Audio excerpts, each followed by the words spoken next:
Bom, retomando, então agora vamos começar a ver transportes do tipo ativo, tá? Terminamos aqui de explorar o que esse quadrinho traz de passivo. Vamos ver agora o que ele traz sobre transporte ativo, ou seja, vai ter gasto de energia. Começando pelos mais famosos, né, que são aqueles mediados por proteína. Bom, vamos começar falando do transporte ativo primário ou direto. Ele vai ser feito principalmente pelas ATPases, tá? Então, esse tipo de transporte, ele gasta energia, é uma proteína que faz isso, né? Por isso que ele é mediado por proteína. E essa proteína não é qualquer proteína, é uma proteína que tem capacidade de quebrar ATP. Por isso que é uma ATPase, também chamada de bomba.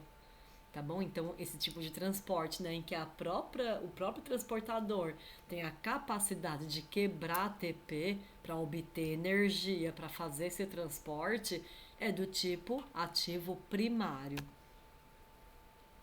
O grande exemplo é a bomba só de potássio, né? Então vejam aqui na figurinha da esquerda, que nós temos, né? As bolinhas amarelas são sódio, o balãozinho azul é o potássio, né? Então a concentração de sódio fora da célula é muito maior do que dentro, e a de potássio dentro da célula é muito maior do que fora. E isso graças a quem? A bomba só de potássio. Então é ela quem gera esse gradiente.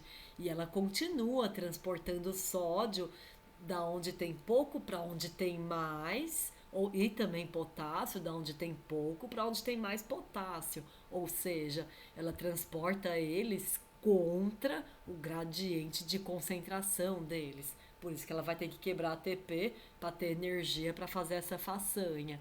Tá? Então, o fato dela fazer um transporte contra gradiente faz com que ela tenha que quebrar ATP para conseguir realizá-lo.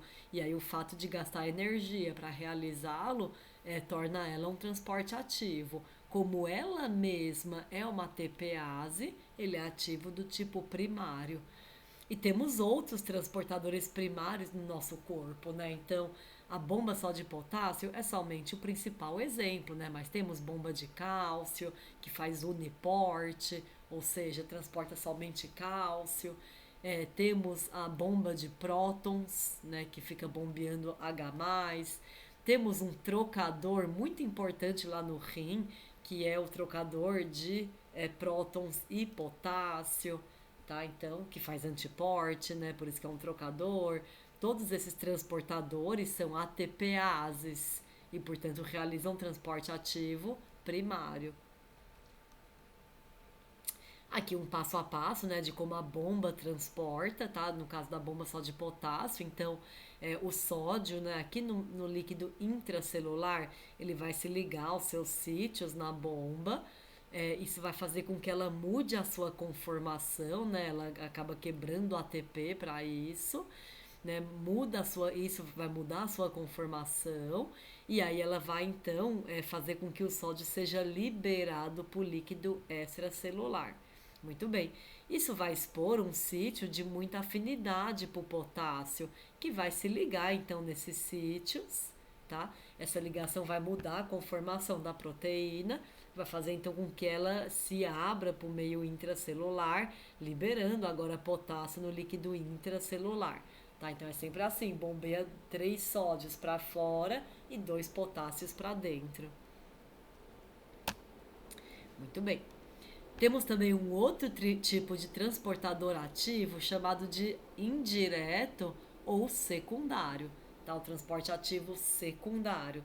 Então, o que acontece, né? Qual que é a diferença dele para o primário? Ele também é um transporte ativo, ele também vai mover um soluto contra seu gradiente de concentração. Só que ele não vai diretamente quebrar ATP, tá? Não é ele diretamente que vai quebrar ATP, mas ele vai depender indiretamente da quebra do ATP, tá? Então vamos entender. Um grande exemplo de transporte ativo secundário é aquele feito por um transportador de glicose que não é o glúten, né? O glúten é passivo. Tem esse outro transportador de glicose que é o SGLT. Tá? Ele faz transporte ativo de glicose, só que é ativo do tipo secundário, né? Como que funciona isso?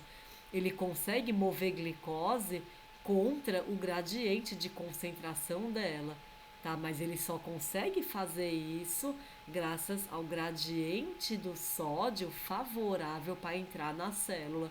Então ele utiliza da energia de entrada do sódio para conseguir trazer a glicose junto. Tá? O sódio, sim, ele quer muito entrar na célula. E aí, nisso, esse transportador consegue trazer a glicose junto.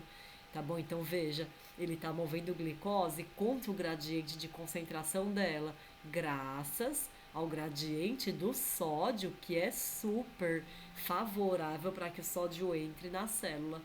E aí eu pergunto, mas quem que gerou o gradiente do sódio, deixando ele louco para entrar na célula e fazendo com que o SGLT conseguisse usar dessa energia do sódio de entrada para puxar a glicose junto? A bomba só de potássio.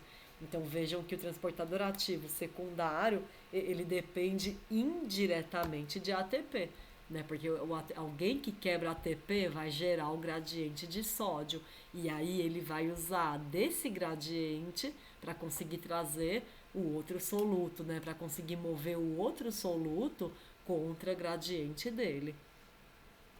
Tá bom? Por isso que é indireto, né? Ou também chamado de secundário. Muito bem. Esse daqui acho que merece encerrar o vídeo e aí eu faço um novo para falar dessas características, né, de quando a gente fala de transportador, de transporte, tem alguns termos que aparecem, né, o termo da saturação do transporte, da competição do transporte. Então vou encerrar para não ficar tão comprido.